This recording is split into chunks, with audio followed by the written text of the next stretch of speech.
Bonjour, chers téléspectateurs. Nous sommes aujourd'hui le samedi 27 juillet 2024. Nous voulons toujours être fidèles à notre rendez-vous. Nous savons que vous l'attendez. Vous vous posez la question, quel est le sujet qu'on va aborder aujourd'hui? Mais vous connaissez le principe. Nous avons retenu assez souvent d'essayer d'aborder un sujet relatif à l'actualité. Il y a beaucoup de sujets, mais nous en avons choisi un, parce que nous pensons qu'il est extrêmement important pour le Congo aujourd'hui. Vous avez suivi, il y a quelque temps, notamment le 10 juillet, l'audience que le président de la République a accordée au ministre rwandais des Affaires étrangères et de la coopération internationale. Vous avez suivi sa déclaration au sortir de cette audience. Nous en avons été préoccupés, nous avons réagi. Ça s'est passé le 10 juillet.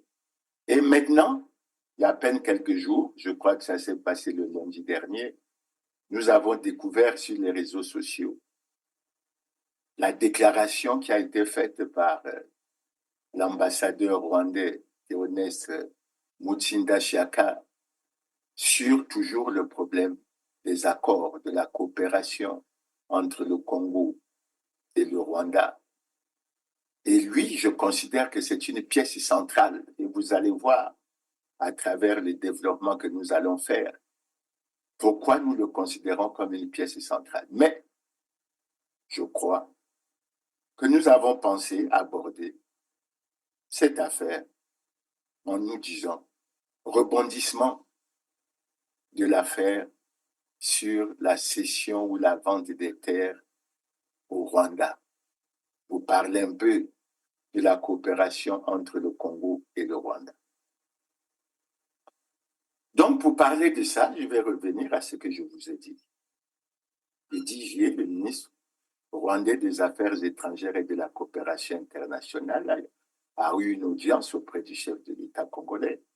Et au sortir de cette audience, il a parlé d'un certain nombre de choses. Je ne reviendrai pas sur celle-là, mais j'ai accordé une attention particulière à un aspect qu'il a abordé, s'agissant de la vente ou de la cession des terres au Rwanda. Il a déclaré qu'il y avait une polémique qui était créée et entretenue par des groupes politiques qui voulaient en fait s'attaquer au président Denis Sassou Nguesso, qui voulaient s'attaquer à ses réalisations et au gouvernement. Et il a déclaré, c'est sur ça que nous allons essayer de nous appesantir, il a déclaré au micro de la télévision congolaise cette fois-ci qu'il n'y a jamais eu la moindre vente, la moindre cession des terres par le Congo au Rwanda. Nous avons réagi. Nous nous sommes posé d'abord la question, d'où vient cette polémique et qui l'a créée? Évidemment, selon lui, c'est les groupes politiques et les Congolais nous ont épinglés, notamment Destin Gavé, le président du mouvement républicain, Jean-Pierre Agnangol, le président du Parti du Peuple, Clément Mierassa, que je suis le président du Parti social-démocrate congolais, et Victor Onyongo, un des responsables. Suite à ça, malgré nos réactions, nous avons découvert que cette fois-ci, c'était d'ailleurs très bien attendu, c'est l'ambassadeur rwandais au Congo qui s'est exprimé, mais il ne s'est pas exprimé sur la télévision congolaise. Il s'est exprimé sur la chaîne nationale de télévision rwandaise pour parler toujours de ces accords, avec, semble-t-il, beaucoup d'aspects qui sont abordés. Alors, nous avons pensé que pour avancer dans cette situation, nous voulons rappeler d'abord aux Congolais que les 4 que j'ai cités plus haut, nous avons tenu le 28 juin 2024 une conférence de presse au cours de laquelle nous avons abordé ces problèmes, au cours de laquelle nous avons essayé d'émettre un certain nombre de vœux, sinon d'exigences. Mais nous avons clamé haut et fort que les Congolais, que ce soit de l'intérieur ou de la diaspora, ont dit carrément non à la vente, non à la cession. sous quelque forme que ce soit des terres congolaises au Rwanda. Oui à l'annulation pure et simple de ces accords. Et à l'issue de la conférence de presse que nous avons tenue le 28 juin, nous avons publié une déclaration très forte. Je souhaite d'ailleurs que beaucoup d'entre vous se cherchent à la lire. Et dans cette déclaration, nous avons entre autres exhorté le président de la République à clarifier cette situation, parce que nous avons entendu des choses, y compris des choses préoccupantes, notamment la confiscation des vrais accords par un dignitaire du pouvoir qui semble-t-il n'était pas interpellé et qui les gardait par devers lui, ce qui a donné d'ailleurs lieu à un accrochage au cours de la réunion que la direction du Parti congolais du travail, le parti au pouvoir, a eu avec le gouvernement. Mais au-delà de ça, nous avons demandé également au Parlement, notamment au président du Sénat et au président de l'Assemblée nationale, d'ouvrir une enquête pour que la lumière soit faite sur cette affaire, que les responsabilités soient établies et que les sanctions soient prises. Parce que nul n'est au-dessus de la loi et on ne peut pas s'amuser comme ça avec le problème des terres. Nous avons également marqué notre indignation et notre surprise devant le fait que le gouvernement voulait coûte que coûte imposer ces accords aux Congolais, alors que le gouvernement s'est rendu compte que les Congolais n'en veulent pas du tout. Nous avons exigé également l'annulation pure et simple de ces accords et nous avons tenu à informer l'opinion internationale, la communauté internationale, pour demander qu'elle soutienne le Congo dans cette épreuve difficile pour aider les Congolais à défendre avec détermination leur terre. Suite à ça, je dois vous le dire, et je dois dire honnêtement parce que la transparence l'oblige, le 3 juillet, nous avons fait parvenir cette déclaration à monsieur le ministre d'État, directeur de cabinet du président de la République, au vénérable président du Sénat, à l'honorable président de l'Assemblée nationale, au Premier ministre et à l'ambassadeur du Rwanda au Congo. Pourquoi nous l'avons fait? D'abord pour une raison de transparence et ensuite parce que nous voulions, parlant surtout de l'ambassadeur du Rwanda, nous voulions que les autorités au plus haut niveau, les plus hautes autorités de nos pays, soient informées de cette déclaration et qu'elles soient bien informées de ce que les Congolais rejettent dans leur grande majorité ces accords. Et la réaction, justement, de l'ambassadeur rwandais nous a convaincus de ce que, aujourd'hui, nous sommes rassurés et nous pouvons dire que le président Paul Kagame et le président Denis Sassou Nguesso sont bien informés sur cette situation, de ce que, dans leur grande majorité, les Congolais ont dit non à la vente des terres congolaises, non à la cession sous quelque forme que ce soit, oui à l'annulation pure et simple de ces accords. Moi, je suis de ceux qui ont pensé que la démarche du ministre des Affaires étrangères visait en fait la prise en compte du contenu de cette déclaration et qu'il est venu certainement examiner avec la partie congolaise, notamment le président de la République, les conséquences que cela posait. Mais je n'entre pas dans ces détails. Et aujourd'hui, quand nous avons suivi la déclaration de l'ambassadeur rwandais, nous avions pensé qu'il fallait que nous nous y penchions, même si nous considérons qu'à certains moments, il y a des propos irrespectueux, discourtois, qui ont été utilisés à notre endroit, mais pas seulement à notre endroit, à l'endroit des Congolais, du peuple congolais. Mais nous ne voulons pas rentrer dans la polémique. Nous voulons plutôt aller dans l'espèce de la pédagogie, comme nous avons commencé depuis, pour que les Congolais comprennent. Parce que la compréhension que j'ai de cette situation fait apparaître clairement et me conforte dans la vision que j'ai, à savoir qu'il y a un agenda caché dans ces accords. Et je vais même aujourd'hui plus loin. Je dirais qu'il y a un complot, un gros complot que nous devons mettre à nu contre le Congo. Et nous ne pouvons pas rester silencieux devant cette situation. Maintenant, pour aborder la question, puisque l'ambassadeur a essayé de dire un certain nombre de choses. Nous allons y répondre point par point. Mais avant de répondre à ça point par point, nous tenons à faire un certain nombre de remarques. Nous voulons un peu parler, puisque l'ambassadeur a utilisé une certaine démarche, nous voulons parler du Rwanda dans le contexte international. Les Congolais ont suivi.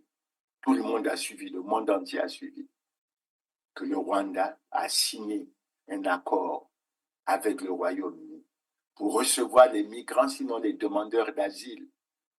Et nous sommes de ceux qui nous sommes posés beaucoup de questions. Mais le Rwanda n'a pas d'espace. Où est-ce qu'il va les placer? Évidemment, quand on pose cette question, on se rend compte que lorsqu'on se réfère à la loi foncière du Rwanda, il y a un article 8 de cette loi qui dit clairement que les terres acquises à l'extérieur sont soumises à la loi du pays concerné. Ça veut dire quoi? Ça veut dire que dans la vision dans la vision et dans la stratégie du Rwanda, ayant conscience qu'ils n'ont pas d'espace, 26 338 km² pour une population de près de 14 millions d'habitants, c'est-à-dire à peu près 532 habitants au km², il est évident qu'ils recherchent de l'espace. Et cet espace, ils pensent l'avoir trouvé, où ils ont la convoitise de cet espace au niveau du Congo, qui a 342 000 km², près de 6 millions d'habitants, c'est-à-dire 18 habitants au km². Mais nous suivons de près cette situation. Mais au-delà de cet accord avec le Royaume-Uni, pour lequel nous devons dire d'ailleurs et signaler aux Congolais, dès que les travaillistes ont gagné les élections législatives et que le Premier ministre a été nommé, la première décision qu'ils ont prise, c'était de considérer cet accord qui était d'ailleurs terriblement controversé comme mort. Et nous avons lu dans les réseaux sociaux que le Royaume-Uni exigeait le remboursement de l'argent que le Rwanda avait déjà encaissé. Et écoutez bien, c'est pour ça que je fais apparaître la nuance. Et le Rwanda estime que cette clause ne figurait pas dans l'accord. Mais en fait, ça, c'est un problème rwandais. Mais toujours dans cette même veine, nous tenons à rappeler qu'il y a un ambassadeur de l'Union européenne en RDC qui a déclaré que 80% des exportations minières du Rwanda ne proviennent de la RDC. Est-ce que nous pouvons soutenir une telle vision? Nous ne la partageons pas. C'est pour ça qu'il semble que l'accord que le Rwanda a signé avec l'Union européenne pose également un certain nombre de problèmes. Il semblerait aussi, d'après ce que nous avons vu dans les réseaux sociaux, que le Rwanda a à peu près les mêmes problèmes avec le Qatar. Pour dire que, avec beaucoup de pays de ce monde, la coopération avec le Rwanda semble problématique. Et il faut la regarder de près. Mais nous ne mettrons pas, après avoir fait ces remarques, de signaler, d'attirer l'attention des Congolais. Le problème des terres est un problème extrêmement sérieux. Regardez ce qui se passe aujourd'hui en Ukraine. J'aurais souhaité qu'on fasse passer quelques images sur ce qui se passe en Ukraine, la guerre entre la Russie et l'Ukraine, dont l'un des fondements, évidemment, c'est le problème des terres. Regardez ce qui se passe entre les Palestiniens et Israël. J'aimerais que les Congolais essayent chaque jour d'accorder une attention aux images de ce qui se passe, au drame, comment les gens qui avaient des maisons, etc., se sont retrouvés pratiquement dans la rue. Ils sont pratiquement sans abri. Where to run? Where's safe? Gunshots ring out. Children scream in terror.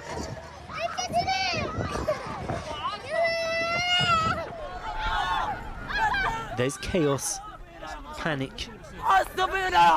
Help us, God, help us, O Arabs, he screams. This is my grandson. I don't know where his mother is. He's just 20 days old. What can I do with him now? Where can I go with him? Where can I find his mother and father? Please tell me where to search. We're tired. We can't cope anymore. Regardez ce qui se passe en RDC, les massacres dans l'Est de la République du Congo. La panique des réfugiés congolais sur fond d'affrontement entre les rebelles du M23 et les soldats de la République démocratique du Congo, à Goma. Le pouvoir central refuse de négocier avec les insurgés. Kinshasa accuse le Rwanda voisin d'être à l'origine du soulèvement. L'armée congolaise aurait d'ailleurs procédé à des tirs au-delà de ses frontières. La présence de l'une des plus importantes missions de paix des Nations Unies dans ce secteur ne parvient pas à sécuriser la région. Les rebelles ont pris position hier à l'extérieur de Goma, la capitale de la province du Nord Kivu. Notre objectif était de venir ici pour défendre notre cause, explique ce rebelle. Nous n'avons pas l'intention d'entrer dans Goma, mais si l'armée congolaise nous attaque, nous y entrerons. Le M23 exige l'ouverture immédiate de négociations directes avec le gouvernement ainsi que la démilitarisation totale de l'aéroport et de la ville de Goma. De son côté, Paris demande à l'ONU une résolution condamnant les rebelles. C'est pour dire que le problème des terres est un problème extrêmement sérieux et qu'il faut l'aborder avec toute l'attention. Parce que, comme il a été dit, je rappelle ici ce que le Premier ministre a dit sur la dette. Nous ne voulons pas léguer une dette importante aux générations futures, encore que sur la dette pour le gouvernement, c'est dépassé. Mais nous disons que les terres que nous avons héritées de nos aïeux et de nos ancêtres, nous devons les léguer dans de très bonnes conditions aux générations futures.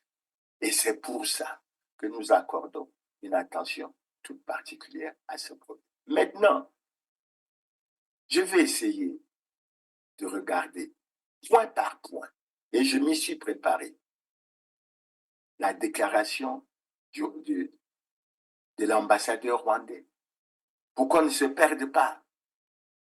Mais je n'irai pas ni dans l'irrespect, ni dans la polémique, ni dans les propos discourtois. Je me baserai sur un certain nombre de faits, de documents qui permettront aux Congolais de comprendre qu'il y a véritablement une autre affaire que ce que l'on essaie de nous présenter. C'est pour ça que lorsque je prends cette affaire et lorsque je regarde ce qui s'est passé, le premier point que l'ambassadeur a accordé, c'est de parler d'une polémique qui aurait été créée au niveau du Congo sur ce qu'ils disent des terres qui auraient été cédées au Rwanda. Des terres qui auraient été cédées au Rwanda. C'est au conditionnel. On ne parle plus du présent. Et c'est sur ça que nous voulons revenir. Nous voulons revenir sur ça, pourquoi? Mais parce que je rappelle aux Congolais que le 27 juillet 2021, avant la signature des accords, parce qu'il faut que les Congolais sachent que la première série des 7 accords signés avec le Rwanda, c'est le 24 novembre 2021. Et la deuxième série, c'est en avril 2022. Donc, avant la signature de la première série, exactement le 27 juillet 2021, l'ambassadeur qui est passé sur la télé, soi-disant, pour expliquer les choses et faire la pédagogie, a rencontré le ministre congolais des Affaires foncières, Pierre Madiala. Et j'ai ici le texte, la déclaration de l'ambassadeur rwandais, dans laquelle il dit « Je suis spécialement venu demander les actes fonciers pour les terres que le gouvernement congolais a donnés au gouvernement rwandais dans le cadre de la coopération Sud-Sud. » Donc, je répète, le 27 juillet 2021, M. Théoneste Mushinda Chiaka a rencontré le ministre Pierre Madiala pour lui demander les actes fonciers pour les terres que le gouvernement congolais avait données à l'État rwandais. Vous voyez bien, il s'agit du présent. Et en retour, le ministre Pierre Madiala l'a rassuré de son engagement à tout mettre en œuvre pour que ces actes fonciers lui soit remis dans les meilleurs délais. Quand on suit ça, et quand on suit ce que les Rwandais disent aujourd'hui, mais on se pose beaucoup de questions. C'est eux qui créent les problèmes, c'est eux qui créent la polémique, et ils veulent venir créer la division au sein. Est-ce qu'il est normal que, avec ce genre d'éléments, que le ministre des Affaires étrangères du Congo et du Rwanda ait pu dire au sortir de l'audience que le président de la République lui a accordée qu'il n'y a jamais eu la moindre vente, qu'il n'y a jamais eu la moindre cession de terres par le gouvernement congolais au Rwanda. Mais à quel moment on cherche le titre foncier? On cherche le titre foncier lorsqu'on se considère d'abord comme propriétaire. Et on veut avoir la certification officielle. Et aujourd'hui, ni les gouvernants rwandais, ni les gouvernants congolais ne se reconnaissent dans cette affaire. Et les Congolais, le gouvernement congolais dit, nous n'avons jamais cédé la terre. Et sur ça, et je rappelle notamment au ministre Pierre Mabiala, que j'ai été surpris de la réponse qu'il a donnée. Pourquoi? Mais parce que dans la Constitution, l'article 219 est très clair.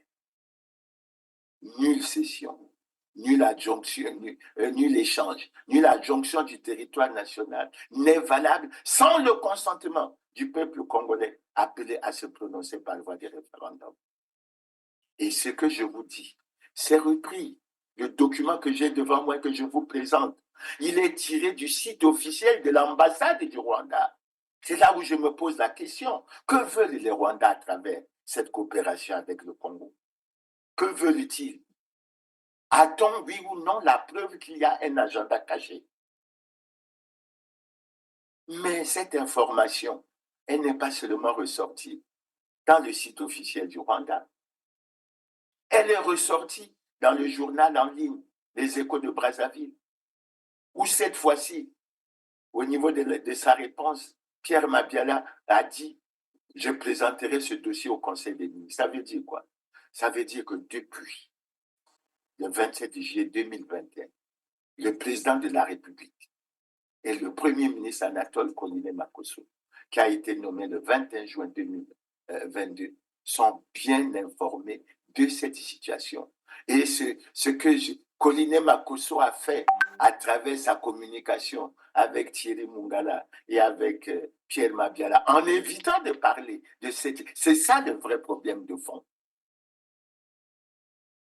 L'ambassadeur rwandais est venu rencontrer le ministre d'État Pierre Mabiala pour lui demander les actes fonciers pour les terres que le gouvernement congolais avait données à l'État rwandais.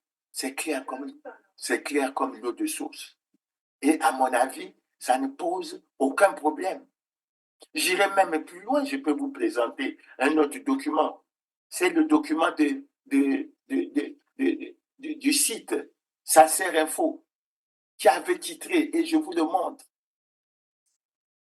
le Rwanda exige des titres fonciers pour ses terres achetées au Congo.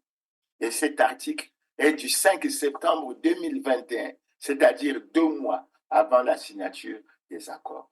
Pour qui veut-on prendre les Congolais? Pour qui veut-on exactement prendre les Congolais? Je passe au deuxième exemple. Le deuxième exemple est sorti de quoi? Mais de cette vidéo de la chaîne de télévision rwandaise qui a révélé et qui a choqué les Congolais. Parce qu'à travers cette vidéo, les Congolais ont découvert que du 4 au 8 mars 2024, une délégation des membres du secteur privé rwandais a visité le Congo et a découvert 2 terrains dont la superficie cumulée fait 980 km², donnés par le Congo au Rwanda. Et il déclare avec beaucoup d'enthousiasme que c'est devenu la propriété du Rwanda. Monsieur l'ambassadeur, est-ce que c'est les 4 partis politiques qui ont fait la conférence de presse qui ont créé cette polémique? Monsieur l'ambassadeur, vous pouvez expliquer aux Congolais et aux Rwandais qu'une mission des hommes d'affaires rwandais est venue et a séjourné au Congo du 4 au 8 mars et que l'ambassadeur n'était pas au courant? Pourquoi? Que voulez-vous exactement? Vous dites maintenant qu'il n'y a jamais eu de sécession. Mais ces déclarations font de quoi? Le chiffre de 980 km². C'est Clément Mirassa, c'est Destin Gavé, c'est Jean-Pierre Anangon qui l'ont inventé? Ou c'est vous qui l'avez inventé? Puisque votre chaîne de télévision a interviewé des hommes d'affaires qui ont déclaré que les terres y étaient fertiles. Ça veut dire quoi? Mais ça veut dire qu'ils étaient sur le terrain. Et vous, est-ce que la diplomatie... Et je pose la question comme la première question du gouvernement congolais et des gouvernants rwandais. Qui ment? Est-ce le gouvernement congolais ou est-ce le gouvernement rwandais? Voilà les informations que les Congolais ont obtenues grâce aux Rwandais, parmi lesquels est l'ambassadeur. Et ensuite la chaîne nationale de télévision sur laquelle l'ambassadeur s'est exprimé. Vous voyez bien, je m'adresse aux Congolais pour dire qu'il y a du mensonge là-dedans. Est-ce qu'on peut continuer à chercher, à entretenir cette coopération qui part sur la base des mensonges, sur la base d'un certain nombre de choses? Je dis non. Je dis non. Et dans l'intervention de l'ambassadeur, il utilise un certain nombre de termes que je considère comme discourtois et irrespectueux pour un diplomate. Il nous traite des détracteurs de la coopération entre le Congo et le Rwanda. Monsieur l'ambassadeur, il faut que vous expliquiez un certain nombre de choses.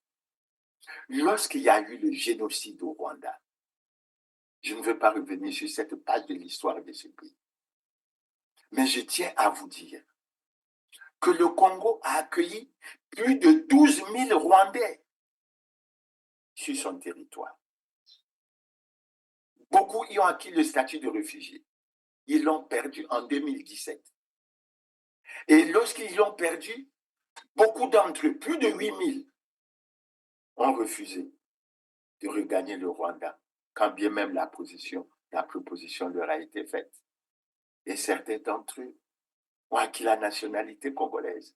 Certains d'entre eux se sont installés au Congo, mènent leurs activités, parmi lesquelles des activités agricoles, etc. Et c'est là où nous attirons votre attention. Parce que nous vous disons qu'au Congo, nous ne voulons pas de la transposition d'un conflit entre Hutu et Tutsi sur notre territoire. Et c'est un héritage que nous refusons de léguer à nos générations futures. Et quand vous parlez de détracteurs, vous nous traitez de détracteurs. Mais je déclare, je suis désolé pour une chose. Vous êtes ambassadeur à Brazzaville, je pense que vous auriez dû lire la Constitution congolaise pour vous rendre compte d'un certain nombre de choses. Je vais commencer par regarder un certain nombre d'articles de la Constitution congolaise. Excusez-moi parce que ça a un certain côté pédagogique pour que les Congolais puissent comprendre exactement les enjeux de la situation. Je prends l'article 1er. L'article 1er de la Constitution du Congo dit ceci.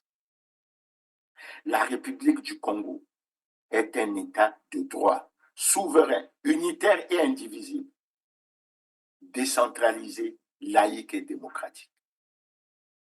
Après vous avoir lu cet article, je lis l'article 5.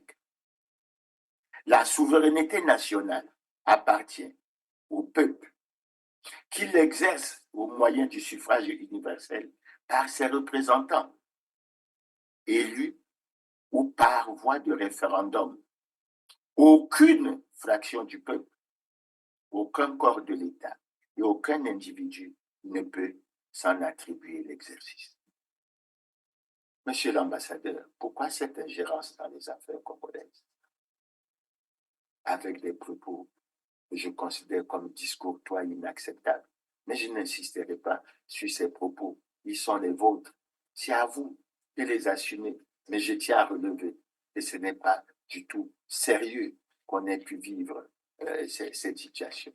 Maintenant, puisque vous parlez, les détracteurs qui n'ont jamais réagi quand les Rwandais sont venus en 1994, qui ont accepté comme tous les Congolais de les accueillir, se basent sur un certain nombre de textes de leur pays. Et après avoir lu la Constitution, je vais essayer de me référer à un autre texte. C'est la loi 28-2017, du 7 juillet 2017, déterminant le statut de l'opposition politique. Et il est dit ceci. Article 1er, deuxième alinéa. L'opposition politique est constituée par l'ensemble des partis et ou groupements de partis politiques ne soutenant pas l'action du gouvernement. J'insiste sur ça, parce que lorsque le ministre des Affaires étrangères vient pour dire que nous avons choisi de nous attaquer au président Sassou, que nous avons choisi de nous attaquer à ses réalisations et au gouvernement, nous sommes à l'opposition. Un parti au Congo, on crée un parti pour chercher le pouvoir. Et si nous avons des éléments probants qu'il faut apparaître, et c'est la situation du jour, et je vous le dis et je vous le redis, le président Sassou a passé près de 40 ans au pouvoir. Il a lamentablement échoué et il a plongé le Congo dans la souffrance et dans la misère que les Congolais connaissent actuellement. Je n'ai pas besoin que ce soit vous, au niveau du Rwanda, qui venez pour me donner des leçons. Je ne sais pas comment ça se passe au Rwanda. Et au Congo, je reviens à la Constitution. Je vous prends l'article 25. Vous terminez sur cette rubrique. L'article 25 dit exactement ceci. Tout citoyen a le droit d'exprimer et de diffuser librement son opinion par la parole, l'écrit, l'image ou par tout autre moyen de communication. La liberté de l'information et de la communication est garantie. Elle s'exerce dans le respect de la loi. Voilà comment ça se passe au Congo. Et au Congo, je suis un parti de l'opposition, j'exprime. Et rien ne me dit que je dois m'aligner. On n'est plus au parti unique. Je dois m'aligner sur la vision du président Denis Sassou Nguesso. Et je suis contre, et je tiens à vous le dire particulièrement, je suis contre ceux qui ont choisi de faire le culte de la personnalité. Parce que ceux qui défient, qui essaient de faire des dieux des hommes humains, surtout lorsqu'on voit les bilans qui sont faits et la souffrance dans laquelle les pays croupissent, les pays croupis, on n'a aucune raison de le faire. Donc voilà, sur ce premier point. Donc, j'attire l'attention de l'ambassadeur. C'est vous qui créez la polémique. C'est vous qui êtes parti chercher les actes fonciers pour les terres que le gouvernement congolais a données à l'État rwandais. C'est vous qui avez certainement accompagné la mission des membres du secteur privé à l'intérieur du pays pour aller voir les 980 km². Et vous ne voulez plus en parler. Et vous venez dire que c'est l'opinion, il y a une polémique créée par les détracteurs. Il n'y a pas de détracteurs. Nous exprimerons notre point de vue tant que nous le voudrons. Et nous n'aurons véritablement pas d'exemple pour ça. Donc, nous disons que sur ce point, je crois que les choses sont claires et je crois que les Congolais ont compris. Le deuxième point sur lequel je vais me pencher, puisque j'ai noté ces points, vous dites que l'opinion congolaise n'est pas contre la démarche parce que les Congolais ne peuvent pas être contre leurs intérêts. Monsieur l'ambassadeur, contre les intérêts que vous voulez sauvegarder, c'est les intérêts des Rwandais. Les Congolais ont compris. C'est pour ça qu'ils auraient souhaité, avant qu'on ait ce débat, mais qu'on ait parlé de l'accord de coopération militaire et technique, signé depuis novembre 2021 et qui jusqu'à présent n'a pas été présenté à la ratification. Maintenant, quand vous dites que les Congolais dans leur grande majorité, non, vous vous trompez. Il y a eu des manifestations à Paris, il y a eu des manifestations en Afrique du Sud, il y a eu des demandes de marche à Brazzaville. C'est le pouvoir qui s'en est opposé, bien que ce soit prévu par la Constitution. Et je dis sur ce point, les acteurs politiques, pour la plupart, se sont exprimés. La société civile s'est exprimée. Les citoyens. Et quand vous me dites ça, je pense à cette réaction, à ces réactions des femmes Il y a même une femme qui s'est exprimée en disant nous ne pouvons pas accepter ça avec ce que nous avons déjà vécu avec les Rwandais dans le département du Niari. Et vous venez dire que les Congolais ne sont pas contre. Qu'est-ce que ça veut dire? Mais où est passé le gouvernement d'Anatole Colinet Makosso pour expliquer ça? Mais je porte à votre connaissance, il n'y a pas longtemps, je crois que c'est autour du 28 juin. La société civile a encore fait une conférence de presse pour dire clairement qu'ils étaient foncièrement opposés, sous quelque forme que ce soit. Et en plus, la société civile a lancé une pétition à l'endroit des Congolais de l'intérieur pour que le maximum des Congolais signent ces pétitions. Il y a même un Congolais qui a fait une déclaration pour parler clairement aux Congolais de la démarche entreprise par le Rwanda en but de créer un empire Imatuti. Les vidéos existent, elles peuvent être retrouvées. Il y a même un acteur politique qui avait proposé qu'un certain nombre de membres du gouvernement d'Anatole Colinet Makosso soient mis aux arrêts pour haute trahison. Donc l'analyse que vous faites et la volonté que vous avez de vouloir réduire ça. Maintenant, pour conclure sur ce chapitre, je vais vous lire la transcription que j'ai faite de la déclaration faite par le Premier ministre Anatole Colinet Makosso suite à une question qui lui a été posée par un sénateur. Colinet Makosso, il dit ceci. En fait, il dit ceci au sénateur. Vous dites que le peuple n'est pas convaincu malgré les explications. Mais le peuple, c'est qui? C'est vous les représentants du peuple. C'est les représentants qui ne sont pas convaincus ou le peuple lui-même qui n'est pas convaincu. Et il a dit, il a fait une déclaration. Et j'aime bien que vous ayez la connaissance de cette déclaration. Parce qu'il a fait part au vénérable président du Sénat en disant il n'y a qu'un seul parlementaire, un seul, et il a cité le député Pascal Tchatima Biala, qui a choisi de s'impliquer pour expliquer ces choses-là à ses mandants et à ses électeurs. Mais, monsieur l'ambassadeur, vous savez, l'Assemblée nationale congolaise compte 151 députés. Le Sénat congolais compte 72 sénateurs. Regroupez-les. Ça veut dire que les représentants du peuple que nous avons, ils sont 223. Et le constat fait par le Premier ministre, c'est que sur 223, il n'y a qu'un seul. Quelle meilleure démonstration vous voulez encore? Il s'agit là des représentants du peuple. C'est ni Mirassa, ni Ngave, ni Jean-Pierre Anyango, ni Victor Onyongo, ni nos membres du parti. Quelle meilleure démonstration? Parce qu'Anatole Colinet Makosso a donné la preuve.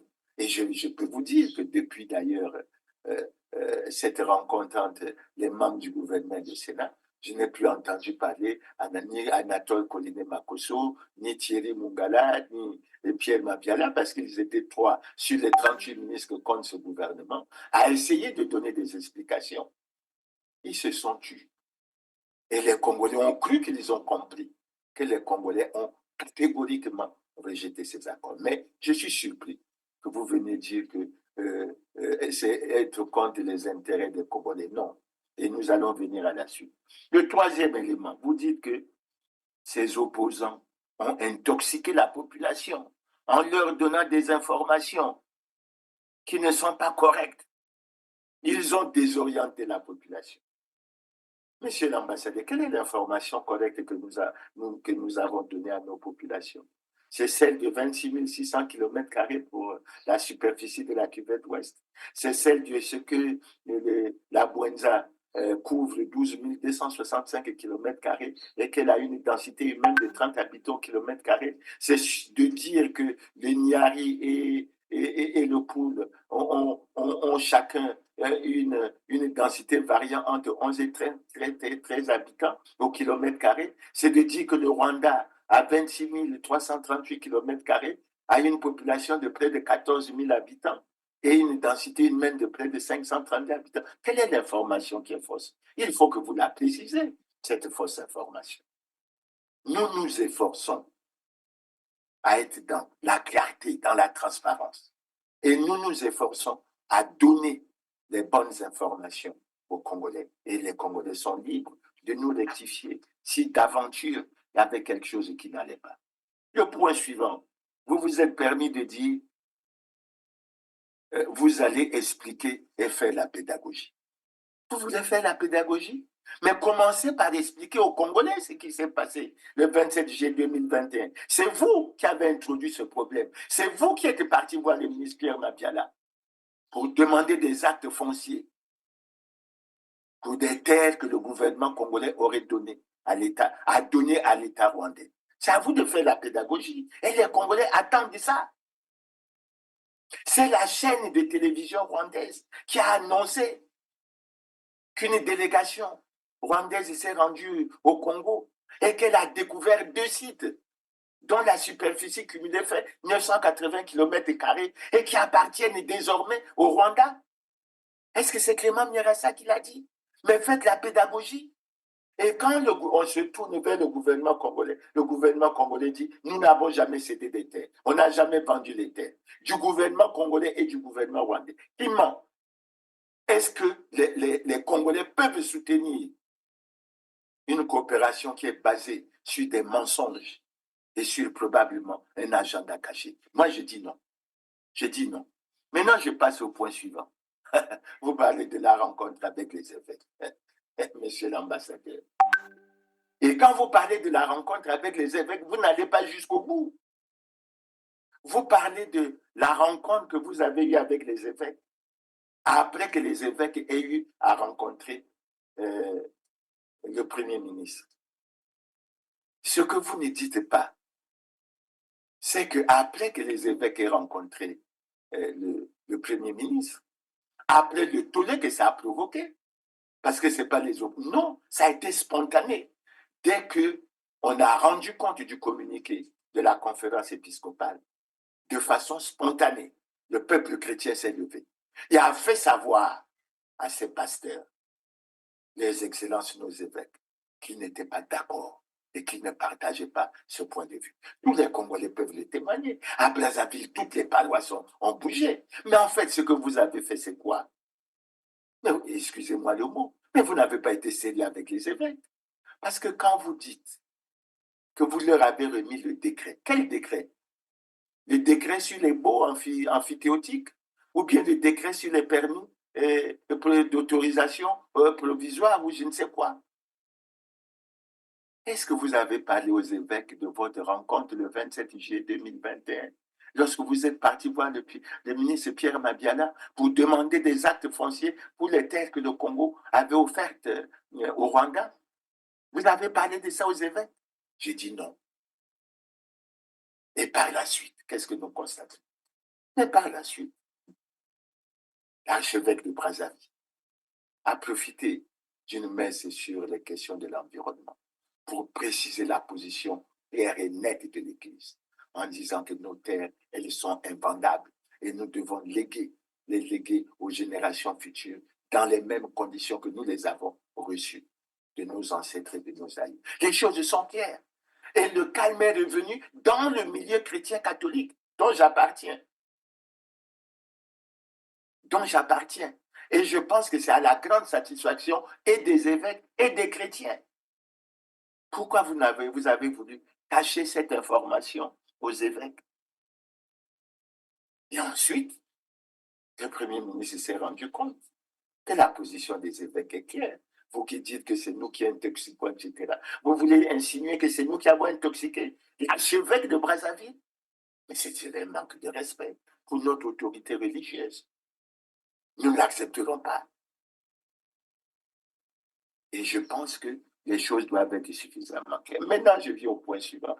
Vous dites que les accords sont bénéfiques pour les Congolais et pour les investisseurs rwandais. Dites plutôt qu'ils sont bénéfiques pour les investisseurs rwandais. Pas seulement les investisseurs rwandais, mais surtout pour le Rwanda. Lorsque j'ai fait la carte sur laquelle j'ai positionné les sites qui devaient de localisation des Rwandais, les Congolais ont été choqués. Ces sites ont été choisis près des sites, des endroits et des sites stratégiques au plan de la sécurité, non pas seulement pour nous, mais pour la République démocratique du Congo. Moi, je suis membre, citoyen d'un pays souverain, et je pense que j'ai le droit d'attirer l'attention, non pas seulement des gouvernants, mais des Congolais. Et je vous dis que nous ne sommes pas d'accord avec votre vision. Nous sommes très mal à l'aise avec le positionnement que vous avez pris, que vous vouliez prendre au niveau du parc industriel et commercial de Maluku. Tellement la proximité avec la RDC, c'est même à la frontière de la RDC. Vous vous imaginez? Mais les arrière-pensées que vous avez, elles sont bien connues. Mais les Congolais ne les approuvent pas. Et c'est pour ça que dans les accords qui ont été signés, mais c'est Cristal 28 qui est au devant de la scène. Cristal 28, c'est quoi? Mais c'est le bras financier du FPR, le parti de Paul Kagame. Donc, quand vous êtes venu pour chercher les accords sur les mines, sur les secteurs agro-pastoral, sur le ricin, mais nous avons tout de suite, nous avons compris. Et les Congolais l'ont compris. C'est pour ça que nous disons que pour des raisons géopolitiques et géostratégiques, nous nous opposons à ces accords. Nous ne voulions pas que vous occupiez les positions que vous souhaitez ou que vous espérez occuper, pour une raison simple. Nos liens avec la République démocratique du Congo sont historiques, sont séculaires, et nous tenons, le peuple congolais tient à entretenir des relations de bon voisinage avec la République démocratique du Congo. Et nous ne pouvons pas aller soutenir un pays qui est en guerre. Nous voulons de la coopération. Mais cette coopération, nous la voulons sur une base saine et claire, tant avec la République démocratique du Congo qu'avec le Rwanda. Mais nous ne voulons pas, et nous attirons l'attention de nos gouvernants, nous ne voulons pas être partie prenante dans le conflit qui oppose le Rwanda à la RDC. Et nous sommes préoccupés par les massacres qui sont perpétrés au niveau de l'Est de la République démocratique du Congo. C'est pour ça, monsieur l'ambassadeur, que vous voulez esquiver le problème et l'aborder avec légèreté. Mais nous, on peut le prendre avec profondeur et faire des analyses suffisamment sérieuses pour que nous allions. Maintenant, le point suivant, puisqu'on va vers la fin, la localisation des sites. Ça m'a fait sourire. La question, nous l'avons posée au gouvernement congolais, c'est-à-dire à Anatole Koliné-Makosso. Et dans la déclaration que nous avons faite, je l'ai souligné plus haut, nous avons exhorté le président de la République à apporter la clarification sur cette situation que nous jugeons à la fois grave et préoccupante. Et s'agissant du président de la République, je dis juste, nous nous basons sur la déclaration qu'il a faite en juillet 2023 au Rwanda. Parce qu'il a dit, lorsqu'un journaliste lui a posé la question sur le fait que beaucoup de Congolais étaient très critiques, je crois que l'ambassadeur rwandais sait qu'il y a un journaliste qui a posé la question au président Sassou en juillet 2023, en disant que les Congolais étaient critiques sur ces accords. Ça veut dire que ce n'est pas un groupe d'hommes politiques congolais qui a incité cela. Et le président Sassou a dit quoi? Tout le monde ne comprend pas au même moment. Nous prendrons le temps d'expliquer. Et les Congolais attendent les explications parce que vous avez vu l'arsenal des arguments que nous développons. Vous avez vu l'arsenal des arguments que nous avons développés dans notre déclaration. Et quand vous parlez de la localisation, la question a été posée à Anatole Koliné-Makosso au gouvernement. Et vous, devant le silence du gouvernement, vous pensez, vous avez certainement jugé que le gouvernement Koliné-Makosso est incompétent pour apporter ces réponses. Et vous dites non, vous avez choisi ces sites en tenant compte de la proximité avec le port. Mais vous avez dévoilé votre vision. Ça veut dire que dans votre vision, vous avez des points névralgiques et stratégiques que vous visiez au niveau du Congo. Et l'un des points que j'ai retenu, c'est le port de Pointe-Noire. Mais quand vous parlez, vous voulez prétendre, et d'ailleurs vous-même vous vous contredisez, puisque vous dites que la culture du ricin le ricin peut se cultiver sur toute l'étendue du territoire national. Mais demandez au gouvernement, demandez à Anatole Koliné Makosso, le bois de la Sanga, le bois de la Likwala, il est exporté comment? Pointe-Noire est certainement loin de Ouesso. Pointe-Noire est certainement loin de la Likwala. Mais une bonne partie du bois est exportée à cause de la proximité par le port de Douala. Est-ce qu'il y aurait un problème pour les produits rwandais si j'avais... Donc, votre argument est battu en brèche. Et quand vous parlez des départements de la partie septentrionale, je vous apprends que la Likwala couvre plus de 66 000 km². La Sanga couvre plus de 55 000 km². La cuvette centrale couvre plus de 55 000 km². Et la densité pour les coins qui sont plus peuplés atteint 7, sinon 8 habitants au km². Et il y a de l'espace.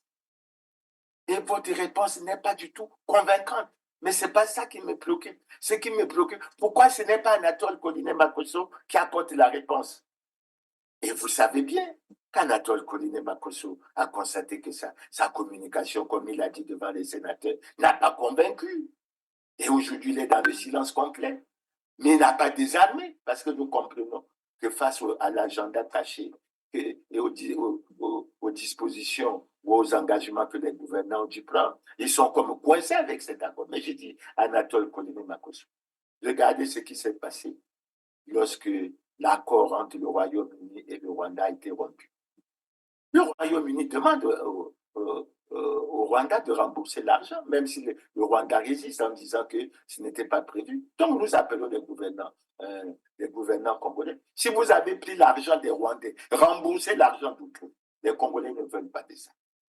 Parce que Anatole Koliné Makosso doit savoir que la préoccupation que nous avons pour les générations futures ne doit pas seulement se limiter à la dette, comme il a apporté, comme il a essayé d'apporter, mais elle doit se limiter, elle doit se baser surtout sur la terre que nous devons léguer à nos générations futures dans de très bonnes conditions. Après que j'ai dit ça, vous parlez de le Rwanda et le ricin. Oui, le Rwanda et le ricin. Mais nous nous sommes cultivés, nous avons cherché un certain nombre de documentation, une certaine documentation. Et dans cette documentation, nous avons vu clairement apparaître que le Rwanda ne fait pas partie du top 10 des meilleurs pays agricoles africains. Et en tête, vous avez l'Éthiopie, vous avez la Côte d'Ivoire. Et en ce qui nous concerne, j'ai cru noter, j'espère que je ne me trompe pas, en ce qui nous concerne, je dis nous, parce que nous sommes à la fois membres de la CEMAC et membres de la CAC comme le Rwanda. Dans ce qui nous concerne, le Cameroun est plus proche de nous. Pourquoi on n'aurait pas fait l'accord avec le Cameroun? Et s'agissant du ricin, des renseignements que nous avons eu ont fait apparaître que, 1, c'est une culture extrêmement dangereuse. 2, c'est une culture qui appauvrit les sols. Et moi, je me pose la question, pourquoi les gouvernants ont choisi d'appauvrir les sols dans la partie sud du pays? Est-ce qu'il y a des arrière-pensées ou c'est bien pensé, etc. 3, nous disons et nous confirmons que pour nous, le Rwanda n'a pas une expérience en matière de culture. Mais vous dites que vous faites des semences, mais faites-le, plantez le ricin au Rwanda. Plantez ces ricins au Rwanda. Même si vous passez au point suivant qui est, je crois, le dernier, vous dites que non, c'est l'intérêt des Congolais. Vous allez créer pour le complexe agropastoral 3000 emplois. Pour le projet du ricin, vous allez créer 120 000 emplois. Nous disons, ça m'a fait sourire. Parce que vous avez fait là le constat de l'échec du président Denis Sassou Nguesso, surtout en matière agricole. Et je vous rappelle, si vous ne le savez pas, que le président Sassou avait déclaré, avait sorti un slogan, autosuffisance alimentaire d'ici à l'an 2000.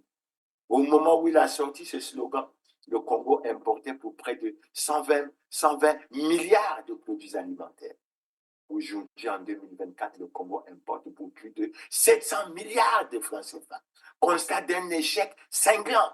Mais ce n'est pas cet échec qui doit orienter les gouvernants aller chercher le Rwanda. Nous disons non. Ce n'est pas le bon choix.